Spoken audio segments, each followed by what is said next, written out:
Well, we are continuing the fast food fix conversation. Before the break, we saw Derek and Crystal take a trip to Burger King to find the healthiest item on the menu. And now registered dietitian Mary Ellen is sharing how to make that at home with a few changes and another healthy meal at home. Great to see you, Mary Ellen. Thank you. Always glad to be here. Okay, so a typical fast food veggie burger is kind of like hidden, as we found out. Doesn't contain a lot of veggies and maybe some hidden fats. Right, and the same is true for the ones you're going to find in like the freezer section at the grocery store. They're often loaded with preservatives, sodium, and they don't actually have a whole lot of protein. Okay, and you got to watch out for that soy count as well, right? Right, so the Impossible Burger was made with soy, but I know some people don't feel comfortable eating soy or can't have soy. So today we're going to show a homemade version that uses an alternative protein source. Okay, and let's talk about the protein source, because typically we might think of like legumes or beans as our protein source. Right, so we've got black beans in this recipe, but what we also have is one of my favorite plant-based protein sources, pistachios. Okay, I'm sorry, we're using a nut for this base? Right, so a fun thing about pistachios is you can grind them up and it can substitute for breadcrumbs in a recipe.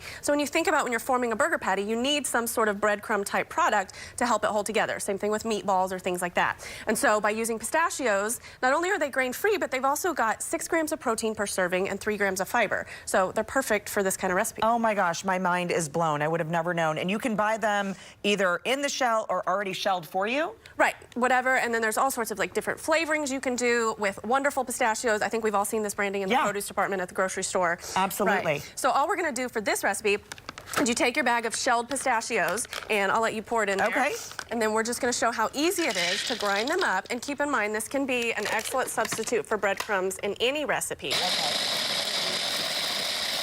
And, you know, you let it go until it gets down to that nice fine powder. Usually takes about 15-20 seconds or so. And then what we're going to do, we're going to combine that with our other ingredients, the black beans, brown rice, caramelized onions, all sorts of yummy spices and things like that. So is this something we're mixing by hand or we're adding to the food processor? No, we're going to dump it into a bowl and mix it by hand. Okay. Excellent question. And so this is, I mean, you can make the texture whatever you want it to be. Yeah. And so it doesn't look like the most appetizing thing. I get that. However, once we get these formed into patties and in the skillet, they brown up very nicely into these nice, like, really toasty looking veggie burgers. And so we can actually assemble one here. Perfect. So we've got that, and you can pick your different condiments that you want to add. You know, we've got our healthy fats with the avocados. Yeah. We've got pickles, lettuce, onion, tomato, you name it. All the same things you'd find at a fast food restaurant. And I love the fact, Mary Ellen, that we know exactly what is in this actual patty. Yes. Versus, you know, looking at 35 things in the ingredient list in a package. And that's the beauty of making anything at home. You can make it your own, and you have control over what goes into it and what you're serving your family. Oh my gosh, this is so great.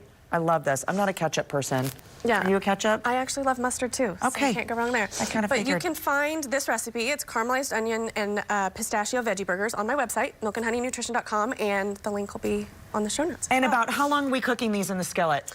Like 4 or 5 minutes each side. Just they crisp up very nicely. Okay. And very quickly. Just let that patty get nice and brown. Okay, thanks for lunch. I'm going to chew this up during the break. I don't want to talk with my mouth full. By the way, keep tuning in all week, as Mary Ellen will be back with more fast food fixes, and head over to our website to make sure you get the recipe. Cheers. Thanks so much. This looks great.